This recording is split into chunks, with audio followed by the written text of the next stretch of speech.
Here's a phrase I feel like I've been hearing a lot lately. Maybe I'm just noticing it more because I know it's been around as long as I have.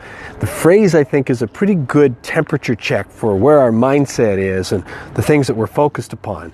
As they like to say, the things that we focus on grow. So when we hear these words, I think it's a really good opportunity to kind of take stock of where our focus is going and what are the things that we're feeding.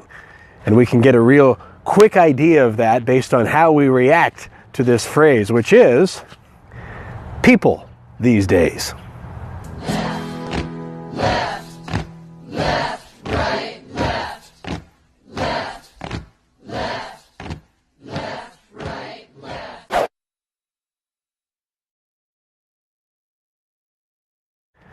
People these days.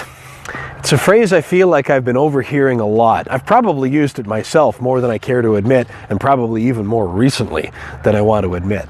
But it's a common thing to hear, and for me, when I do hear it, it's usually spoken with some measure of either what I would call disgust or fear. And some of the very popular topics of conversation for a phrase like people these days. Well, that's easy. Drivers, those that run through red lights or cut you off in traffic, or people that are buried in their phone all the time and never look up and are disconnected from humanity, or poor service at the restaurant. Politicians, that's an easy one. Rich people, those who have everything and never give anything back. Or you have the coach and the general manager of the area sports team who are clearly idiots and I could do better, or we could do better, anybody could do better. People these days. But I think that, like this coin, there are two sides to that phrase, and we get to choose which one of them we're focused on. I've been thinking about this as I reflect back upon the week that I know that I've had. I'll tell you just a little bit about it. It started by going to an event where I met a fella that came from another part of the world entirely to get here to Canada and completely re-engineered his life. And he did that to build himself up to a level of success that any one of us would admire. The reward that he got for that? He suffered the great personal tragedy of losing his wife. Well, he somehow found the strength to move on from that experience, and now, years later, is actually transparently and authentically sharing that story publicly in an effort to try to help other people find hope that are going through a difficult situation like that. The very next day, I came across one of those rich people, somebody whose days are scripted down to the minute. Well, here's the funny thing.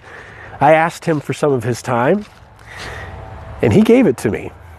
And he also talked about how he's got two missions right now. The first one is to take all of the knowledge that he's acquired through his hard work and effort over the last couple of decades and to give it away. To give it away. To try to help other people build themselves up.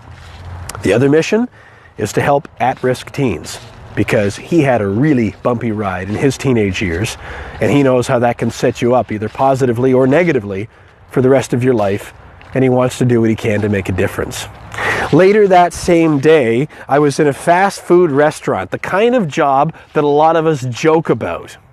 And I met a woman in there who approached her role with such resourcefulness and such intense and incredible and authentic and genuine cheerfulness that I was so moved that after I left the restaurant, I stopped in the middle of the street and I told myself to go back to share with her how impressed I was. The inspiration from that connection I had with that woman and to see what she was doing, choosing to bring to her life and her work, has lasted with me the whole rest of this week. And then there was the next day when I traveled a couple of hours away to see somebody that I know who came in from another country. And I'll say this bluntly. Here I am, a 5'7" Canadian white guy who brought his kids to see a 6'5" American black man. And I think about some of the things that I'm hearing and seeing going on in other parts of the world about how some people react to people who look and sound different. Well, I watched my two kids stand in front of this man with their eyes dancing and their hearts thumping with excitement and love as if they were meeting Superman himself. People these days, I'd say they're pretty awesome, and they're everywhere. But it comes down to, which side of the coin are you seeing? The disgust and the fear? or the love? And when you gauge your response to a phrase like people these days, if it's that F word that immediately comes to mind, I suggest you flip the coin.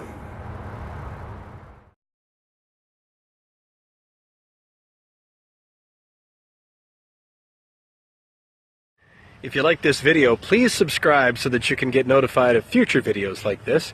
And let's keep in touch. You can jump on my free email newsletter at noscheduleman.com. And hey, by the way, the F word I mentioned, fear.